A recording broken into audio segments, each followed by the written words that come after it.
Sometimes it can be really hard to say no when someone asks you to do something. No. See how easy it is?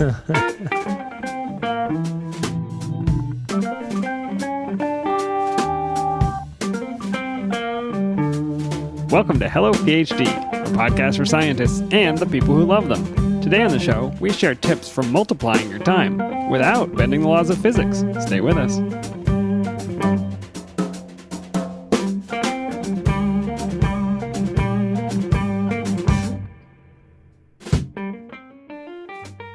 And we're back. This is Hello PhD, episode 59. I'm Joshua Hall. Wrong. You're wrong.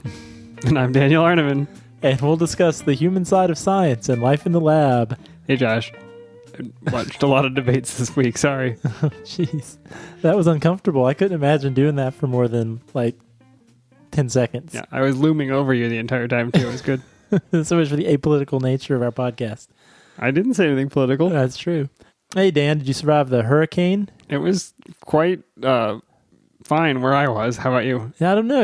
I would say it was a little worse than expected. My pond view from my backyard became a little too close for comfort. Oceanfront property in central North Carolina? Yeah, I could have launched a canoe off my back deck. Oh, that could be a feature. Yeah, not quite as cool. Not quite as cool as it sounds. But actually, we were pretty lucky. Half my neighborhood lost power, but we only lost internet. Yeah, hopefully everybody listening is safe and sound and dry. Absolutely.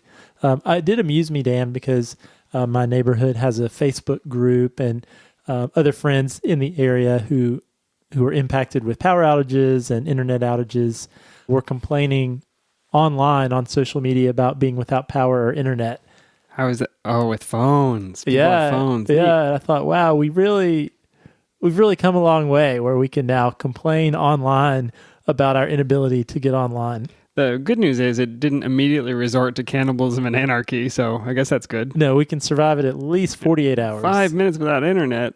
You managed to rescue a beer from the back of the fridge. That's exciting. I did. This one was floating through the backyard, and I scooped it up. Today we're drinking from Mystery Brewing in Hillsborough, North Carolina. Have you heard of Hillsborough, Dan? My new hometown. Your new hometown. This is the Horny Gold English Style India Pale Ale.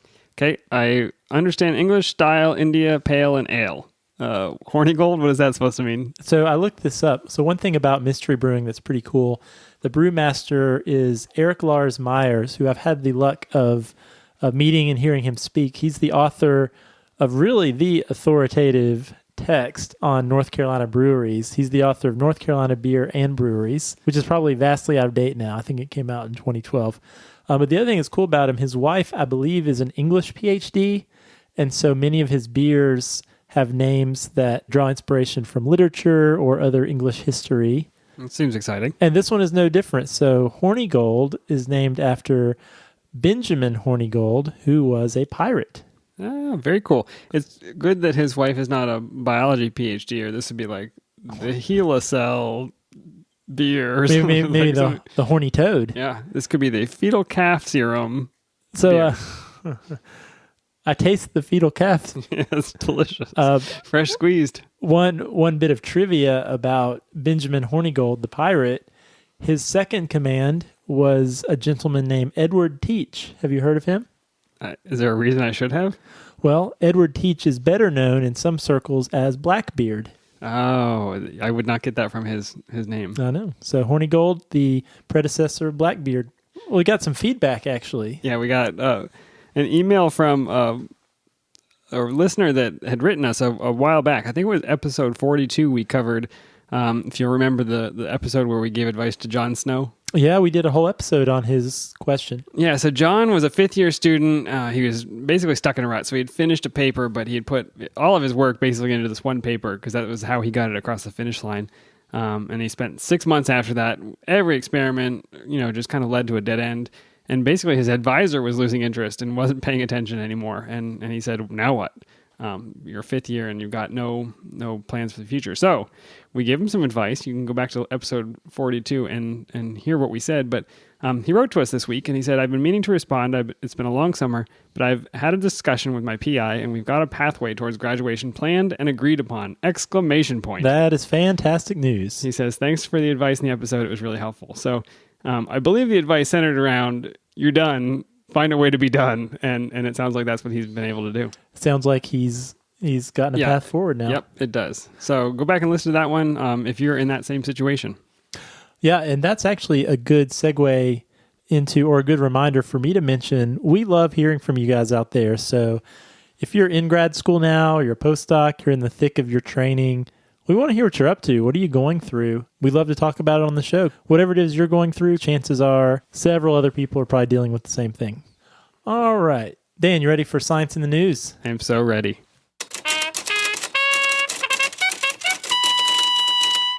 Dan, you like to drink beer. I like beer, yeah. What if you could drink without any risk of hangover or liver damage? I don't typically risk hangover. Liver damage, I can't see my liver, so I have no idea. Well, what I wanted to talk about today is something that actually has been at least conceived of for a few years now, but for some reason was making the news circuit again. And that is the discovery and production of synthetic alcohol. What do we need synthetic alcohol for? So it starts with a professor, Dr. David Nutt, who's a neuropsychopharmacologist at Imperial College in the UK. And Dr. Nutt served on, actually, he worked for the British government. He served on the Committee of Safety of Medicines and was chairman of the Advisory Council on the Misuse of Drugs.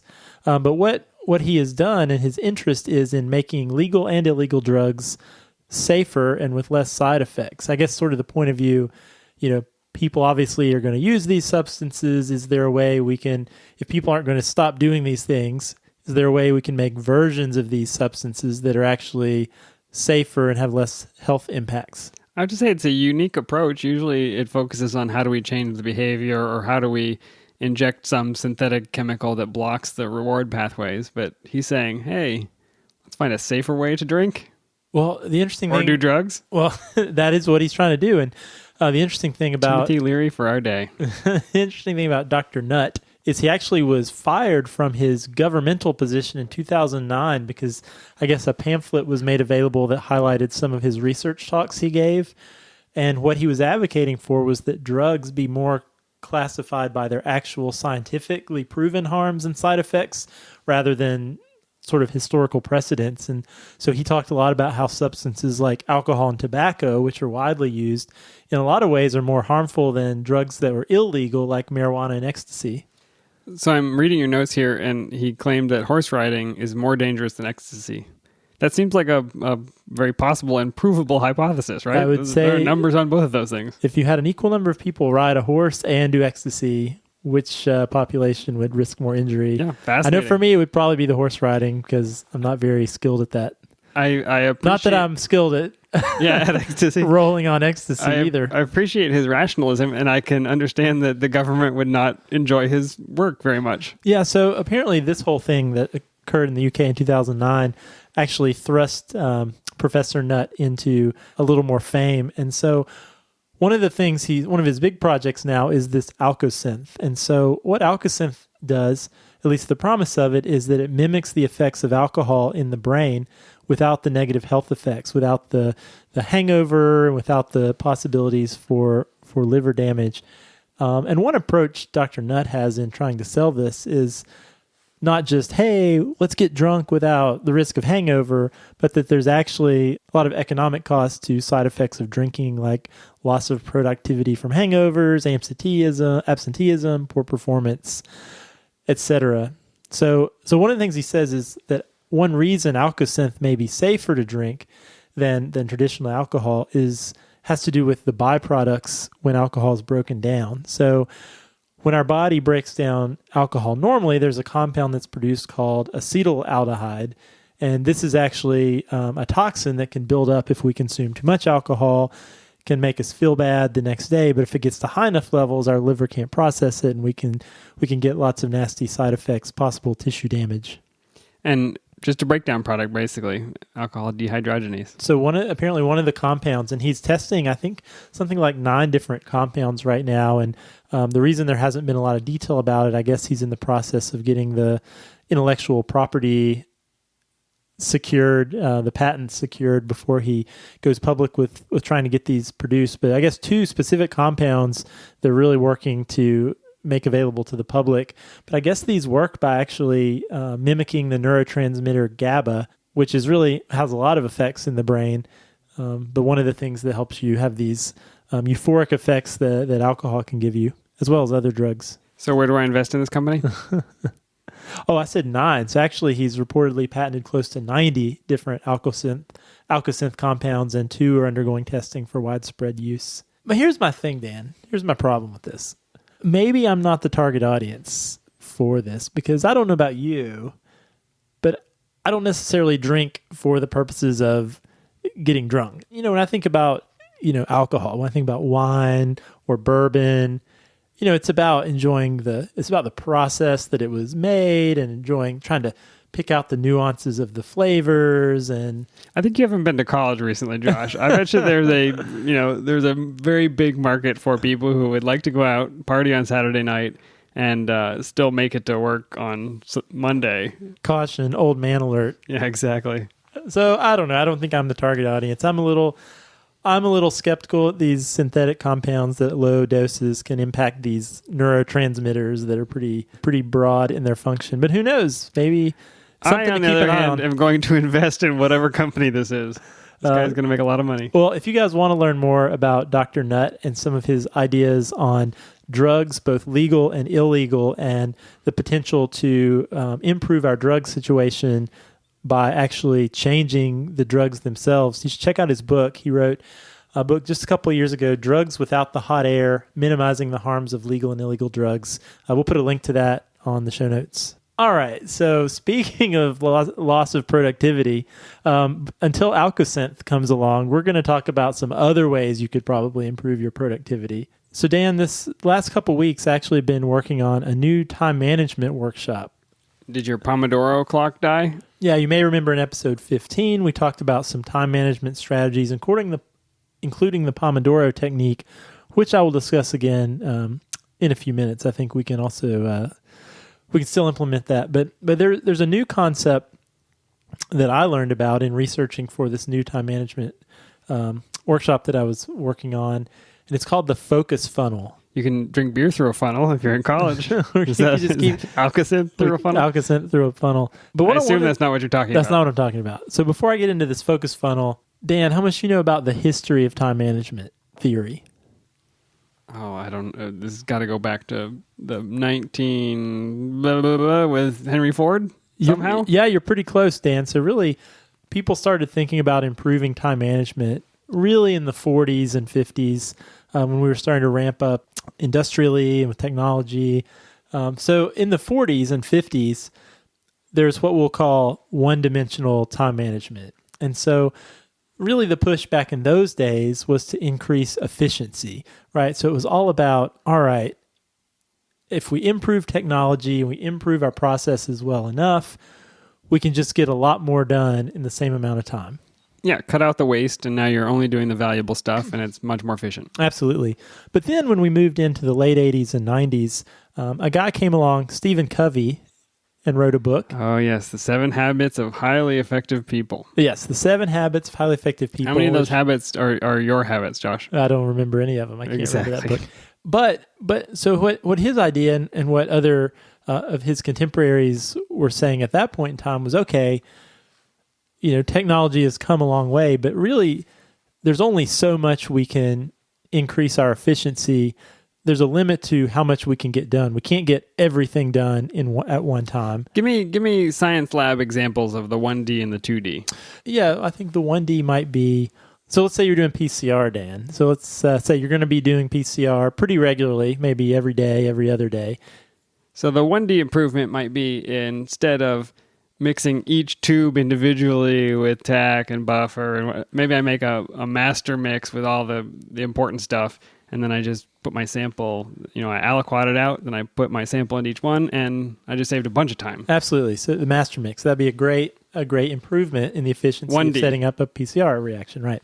Yeah, so the 2D says, all right, there's only so much we can do in a day. So what we need to do is not just try to make every task on our list more efficient, but actually look at all of our tasks on our list and judge them, compare them to one another based on their urgency versus their importance, right?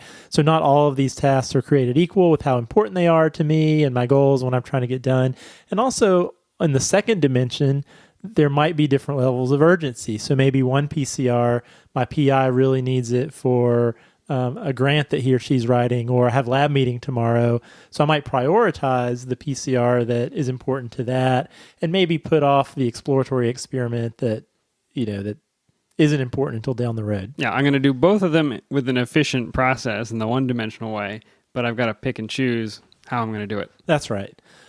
So that held for about 20 years, but in the last 5 to 10 years or so, technology has really fundamentally changed the way we work these days with computers on not just our phones, but now on our watch. With technology, our work is always with us now. And so we've really moved the buzzwords now in the time management fields are, you've heard of the term work-life balance. I have. And what work-life balance kind of says is, all right, I've got my work over here, and then on the other hand, I've got my life. And so I'm either doing assuming one. That your phone does not come home with you. Right. That's like, I'm doing one or the other, and I have to balance, make sure I'm not living in work world too much or not in home world too much, and I'm kind of balancing the two. But what we have now, Dan, with technology kind of bringing our work with us all the time, is a shift from work-life balance to work-life integration. So the work's always with us, so how can we integrate work and life together in a meaningful way that's also productive? And so this is where we start to get ideas in people who think about efficiency and productivity, where they add this third dimension. So we have the importance and the urgency, but this third dimension of significance, right? So now we're judging all the tasks we do with this sort of third layer that is, well, how long will this matter? Is it urgent? Is it important? But then comparatively, what kind of long-term impact is it for doing this thing versus that thing? I feel like people in the sciences, when you're working in lab, you have lived in the reality of taking your work home with you for much longer than maybe the rest of the world. So even before you had a smartphone, you were in lab taking time points at 3 a.m., and it's just how it is. And so I'm interested to see how we're going to apply this notion of significance in that realm. Yeah, no, I agree, Dan. And So what I want to do is, one of the things that we have to think about is, once we identify, all right, I've got my list of things to do, and maybe I rank them based on not just their urgency, not just their importance, but how significant are these to me, to getting my goals done? How do we more efficiently complete these things? How do we really fit all this stuff in? We can always have our work with us. How do we integrate our work into our life in a way that we're not just working all the time? And so a lot of this comes from a guy named Rory Vaden. He is the author of a book called Procrastinate on Purpose. I just subscribed to his newsletter. This sounds great. Finally, permission to procrastinate. And actually, we are going to give you permission to procrastinate today. I'll be right back. We should release this episode like on Wednesday or something. Perfect. And so what Rory Vaden focuses on is these people that he calls time multipliers, which is just a fancy way for saying highly productive people. And what his thesis is that these time multiplying people actually spend more of their time doing things that actually create more time. And then what they do is they give themselves permission to focus on the things that have the most significance to them, kind of at the expense of things that have less significance. And so he lays out this framework called the focus funnel that I thought we could go through.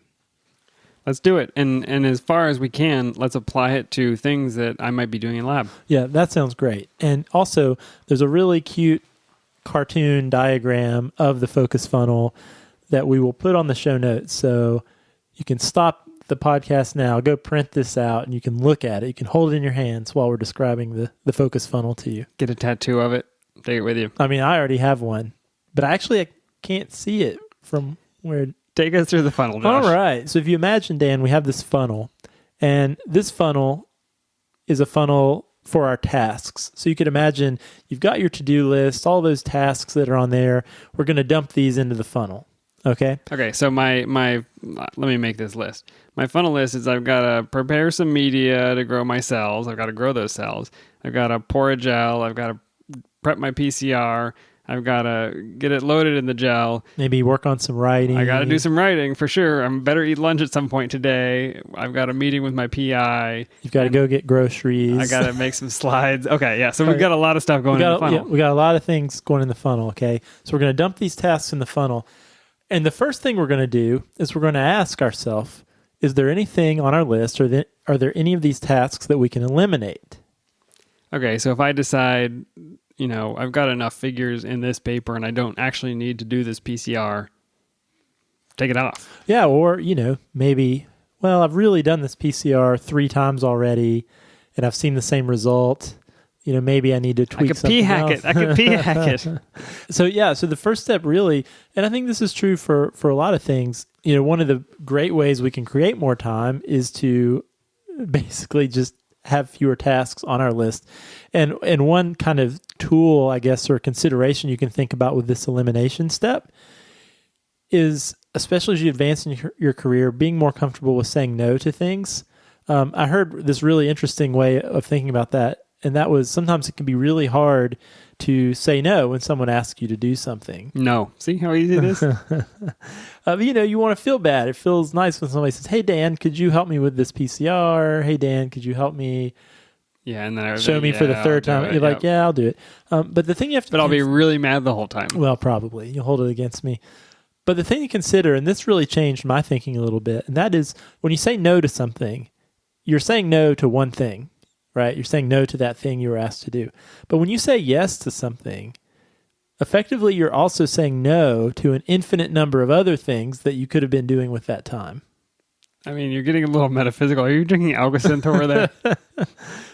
So that, that really changed how I thought about a lot of things. You need to be careful what you say yes to. Yeah. The phrase I've heard is it's either a no or a hell yes. Yeah. And there should be nothing in between. Like, oh, I guess I will. Yeah. Because once it's on your to-do list, right, then you got to deal with it. So That's keeping true. things from getting on your to-do list in the first place can actually be an important skill to learn. And I will say one thing, that as you advance in your career, there are more opportunities for that. If you're an undergrad listening in the lab and we're talking about lab stuff, I mean, really, there are very few opportunities for you. Yeah, I was like, could you wash this glassware? No. Nope. You're done. There are infinite other things I would rather be doing. And you're fired. That's right. So anyway, the first thing is think, is there anything here that I can eliminate from my list? You should definitely be asking yourself that. And then the next step, though, as we go down the funnel, is all the tasks that are left after the elimination step. Ask yourself, well, can I automate any of these tasks? And this is where we start to think about what I said earlier. Are there ways I can spend a little bit of time now that might save me time in the future? And let me give you an example, Dan. It's not lab related, but hopefully we'll send the concept home a little bit. And that is online bill pay. Are you an online bill pay person? I am. That's something that I have put off doing. This was a great example for me because, for me to set up online bill pay for everything, I figure it might take me half an hour to do that. And, when it comes down to it, if I'm paying bills and I think like, I should set up automated bill pay, but I don't have 30 minutes to do that. I can just manually pay them in 5 minutes. But the way a time multiplier would think was, all right, well, yeah, it'll take me 30 minutes to set up this online bill pay, and that will save me 5 minutes a month. So 6 months from now, I've broken even on my investment of time. And so moving forward from there, I'm actually making more time. My investment's paying off because spending that 30 minutes initially, now I'm saving this 5 minutes every month moving forward. Money in the bank. Yeah, there are a lot of daily life tasks that get easier when they get automated. I mean, you could subscribe to things that get shipped to your house. And Josh, you know that I'm a big advocate for scientists learning at least a little bit of code. So all of that data analysis that we have a phrase at work called meat bagging, like you are a human meat bag, because the computer's not doing it, you're doing it. And anything that you can automate with one simple script that you never have to go through and like copy and paste those cells into Excel and then do the math. I mean, you're going to save so much time. Yeah, I thought you would like this, Dan, because I know you're an efficiency guy. I was actually in a room with several computational biology faculty members not too long ago, And one of them made a comment that stuck with me, and that was, if there's a task you need to do on the computer more than 3 times, you should write a script for it. And, I think this is a great example. Even if, like me when I was a grad student, you weren't super computer code savvy. I can think of ways looking back could have saved me a lot of time. Using our PCR example again, you're setting up these reactions. You've got to calculate, all right, if I need this volume with this enzyme, this is how much buffer I need, this is how much water I need to add. I could have devoted 10 or 15 minutes to write, even to make up a simple Excel spreadsheet. You'll be pleased to know that I did that when I was in grad school. Tell it how many samples you have, what volume you want to do. Yeah, I mean, it all comes out the back end. If you think about, how many times I probably did PCR as a grad student. Thousands. Yeah, if I would have set that up, it would have probably taken me 15 minutes, maybe 30 minutes. I was great at the automation, not so great at the science, turned out. Well, and how much time do you think that saved you over the course of your grad school career? I mean, I had other problems. I had 5.5 years of other things to worry about. Yeah. So that's what we're talking about. So what I want you to do is you can look at your to-do list, and anything you didn't eliminate, ask yourself next, well, can I automate any of these things? Can I spend a little bit of time today that might save me even more time moving forward? And so once you've asked those questions, then the last thing you can ask is, are there any of these tasks that I can actually delegate to someone else? So I'm saying, can't somebody else do it?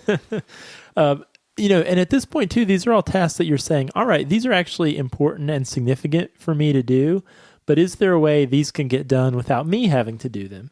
And I will also give the caveat again, this is one of those things that maybe if you're an undergrad who just started in the lab or a rotation student, you are the one that will be delegated to. Yeah, your opportunities to cash this in will be slim. But one thing I do want to point out, and this is a real life example that I know I've dealt with in the past, and maybe some of our listeners are too, is if you're a senior grad student or a postdoc, one common thing you might do in the lab is mentor a younger student, a newer student. So maybe you're mentoring an undergrad or a rotation student. Why not? They want the experience, most likely, especially an undergrad who's new to the lab.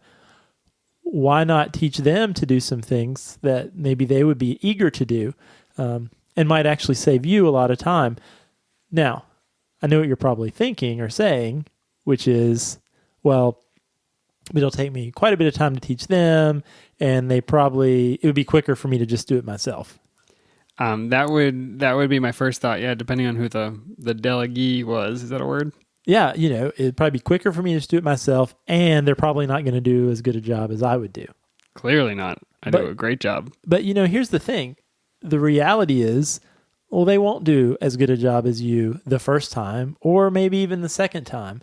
But again, what we're doing is we're trying to make an investment of our time that will eventually pay off into saving more time. And you made the money connection, Dan, but it's just like money. You put money in an investment account and it doesn't double in value in a week, right? But over time. And the same thing is true here. And the reality you often find is sometimes when you let go of things, often it's control that's causing you to hold on to tasks and have this thought, well, no one could do this experiment as well as I could, or this task. But often what you'll find is if you are really swamped with lots of other things and you're just holding on, like, oh, I've got to get this done myself, chances are the eager undergrad who really is excited to do this might end up doing a better job than you would have and might innovate the thing you let go of in ways that you wouldn't have because you were totally strung out when you were trying to do it. Yeah, but maybe not on the first try. And I think what you're talking about is, yes, in the short term, this is going to be a little bit, maybe a little painful, a little bit more work, but then in the long term. So some of the examples we gave, I feel like Jim is going to load the autoclave with his own stuff later. I'll just, drop my flasks off with him, hand that off so I don't have it on my mental overhead. Mm-hmm. Certainly somebody else can load this gel. An undergrad would love to load a gel, and there's, as long as you don't splash it everywhere, you're not going to get into too much trouble. Splitting cells, there's something that takes a lot of time that an undergrad would be great at. They might contaminate one or two the first few times, but it's a technique that's learnable and everybody should learn. Yeah, absolutely. And so then, Dan, once we've eliminated things, we've automated things, we've delegated things, we'll finally be left with, all right, well, these are things I need to do, right? And so at this point, this is where, all right, it's time to get some stuff done. We're at the bottom of the funnel. Yeah, and these are the things that I'm going to do.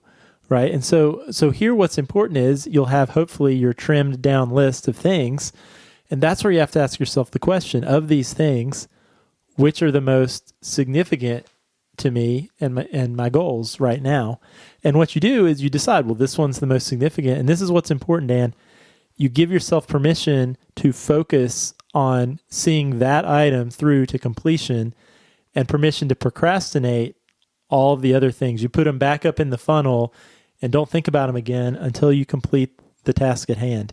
And this is where it goes back to episode 15 where we talked about the Pomodoro technique. This is something I have totally implemented in my life, and that is the importance of focus. So when you've identified the task you're working on, turn off the notifications on your phone, eliminate the distractions. If you're doing something on the computer, you're writing, go to the library if you need to, but really don't do anything else until you see that through either to completion or to the amount of time that you've devoted to it. So if 15 tasks go in the top of the funnel, you might end up doing 5 of them or 3 of them or 2 of them, but you did them in much less time because you actually avoided all the distractions. Absolutely. And I want to say, I guess this is a little bit of a revelation I had with this focus thing. And I was thinking back on myself, Dan. You or I, we came through college, in the late 90s, early 2000s. I remember I started college as an undergrad in 1998. And I believe we were the first class of freshmen that were required to have a computer coming in. So one thing we didn't have, though, or we didn't have smartphones, we didn't have computers with us all the time. So one thing I remember that I was really good at as an undergraduate was studying. So if I had an exam, it was very easy for me to go to a study room or the library and sit with my book and my notes for hours. There was the Facebook? No, there was none of that. I didn't have a laptop. There wasn't a laptop. Or, I mean, I guess they existed, but I didn't have one. And they probably, at that point, weighed just slightly less than a desktop computer. A couple of bricks. But I realized that was something that was a normal part of my life, was I could sit down and focus for 3 or 4 hours on a task. Nowadays, I really look at myself. You just said nowadays, which is also dating you, but go ahead. But I realize now I have a really hard time sitting and focusing on something for more than 20 or 30 minutes because I'm looking at my email notifications or checking social media tweet. Yeah. Yeah. And there's actually research on this that I've gotten interested in. We mentioned a study in a previous episode that I'm not going to get into now. But what can happen is a lot of times all these inputs of information can rewire our brains and actually decrease our ability to focus, and actually is really detrimental in our ability to get stuff done. So what occurred to me when I contrasted my today self with my undergraduate self was, oh my gosh, I feel like I've rewired my brain and I can't do things now that I could do then. So I've really made an effort to try to implement this focus thing as a way of kind of increasing my productivity and getting my brain back to a place that can focus. And it really has paid off. So my advice would be to you out there is, if you have trouble focusing, try turning the notifications off, try putting the phone away, even if you just do it for 25, 30 minutes at a time, and you'll be amazed at what you can get done. Set that tomato timer. Now, what happens to the things that we procrastinate? They just float off into the distance? No, so those are back in the funnel. So once you've spent the time you've allotted for the task at hand, now it's time to move to the next task on the list. So what you might find is, for certain tasks, if you've filtered them back through the funnel for days or weeks, you might realize, oh, you know what? I really can't eliminate that task. I thought it was important, but actually it's not. I'm really just prioritizing them. And, this can be a fast process. So, maybe some of your tasks might take you 30 minutes to do, and then you move on to the next one. But you're continually putting these back through the funnel and evaluating all of them to make sure they really are the best way to use your time. Once you decide a task is the right thing to do now, focus on it until you get it done. So it's eliminate, automate, delegate, concentrate, procrastinate. We'll put the image up on the web so that you can take a look at it, get a kind of mental model of it, and then write to us, send us emails, tweet to us. What are the tasks today that you're doing that you decided you can actually eliminate? What are the things that you think you could probably automate if you gave it a few minutes? What are the things that you are planning to delegate? It'd be really fun to share some feedback. Analyzing your tasks through this lens, what are the things that jump out? What are the things that you would change? Yeah, I think it would be totally useful if people had some real life suggestions in the lab for ways they've automated common things or ways they've found to delegate them. That'd be really useful. All right, Dan. Let's go into this etymology puzzle. Okay, the clue last week was specially designed for you, Josh. The clue was, this fast-walking ungulate looks like a cross between a camel and a leopard. Did you have any guesses for me? And don't read the answer. All right, so this is interesting. I went to my favorite journal, Wikipedia. Odd combination. Apparently there are odd-toed ungulates and even-toed ungulates. Horses and rhinos are odd-toed. Cattle, pigs, giraffes, camels, deer, and hippos are even-toed. Okay, so do you have a guess for me? Fast-walking, looks like a cross between a camel and a leopard. Oh, okay. And I'll give you another hint. All right, I'm going to go out giraffe. Oh, okay, giraffe. There it is. It took a little prompting. The answer was giraffe. Comes from an Arabic word. I get excited when I get to do languages that are not Greek and Latin. Zarafa, which is translated as fast walker. Now, if you go back to the story you did, your science in the news about giraffes being, 4 species now? Yeah, 4. We talked about how they live in the same place, but they can kind of get around pretty quickly. I thought it was predicting the fact that giraffes actually mean fast walker. So the last part, the species name, which was now the northern giraffe, now there are 3 other species, but the northern giraffe, the species name is Camelopardalus. There was an English word, camelopard, which basically was what they used for giraffe because they thought it was a camel looking with leopard spots. I don't think it looks a lot like a camel, but I guess it stands up and walks. So I have a question. So there are these 4 giraffe species. Are these all brand new? Is this all based on these research that came out recently with the... It is. They thought that they were subspecies of the same Camelopardalus species, but now there is Giraffa, which is a southern giraffe, Giraffa tipuloscurci, is that right? I like that. Maasai giraffe, Giraffa reticulata, which is a reticulated giraffe, and then Giraffa camelopardalis. And that one also, that still has some subspecies and things like that, but presumably they still interbreed, so who knows? Fascinating. So if you decide to become a giraffe breeder, you're all set now. I like it. I think I'm gonna focus on the tipuloscurci. Yeah, that's probably the best one. Seems like the best one. All right, well, let me give you the clue for next week, Josh. Each day, you should expect 50 to 70 billion of your cells to fall away due to this process. I'll read it one more time. Each day, you should expect 50 to 70 billion of your cells to fall away due to this process. Remember, I'm looking for a scientific word described by the clue, and once you get it, you'll find the literal meaning of that science word as a phrase in the clue itself. If you think you know the answer, email it to puzzle@hellophd.com. We'll randomly select a winner from all the correct responses and send the lucky puzzler an Amazon gift card. Fantastic, Dan. And speaking of Amazon, we mentioned a couple of cool books you could check out. We mentioned the North Carolina beer brewing book by Eric Lars Meyer. We mentioned Dr. Nutt's Drugs Without the Hot Air book. And then we also mentioned the one you're going to check out, Rory Vaden's Procrastinate on Purpose. Read about procrastinating, or I'll just put off reading about procrastinating because I'll probably you can read about beer and ways to make beer more safe to consume. But I was going to say, Dan, if anybody wants to check these books out, you can click through our Amazon link and purchase these books or anything else. You'll pay the same price, and we get a little kickback to help support the show. Super, Josh. It was great talking to you, and now I feel like I need to go analyze my tasks for tomorrow. I'm going to do the same. Podcast, eliminate. Delegate. Hey, Josh, why don't you run the next one on your own? Automate. Can I just have a computer that... Screen readers. We already learned about screen readers. We'll just have it read Wikipedia for us. All right. If you have an idea for a future show or you've got feedback for this show or others, you can email us podcast@hellophd.com. You can send us a tweet. We love to read those at hellophd. If you want to help other people find the show, tell somebody in your lab, or you can leave us a review on iTunes. That really does help spread the word. Word. What is the word? Grease is the word. Hello, PhD is the word. We'll see you in a couple weeks, Josh. See you then.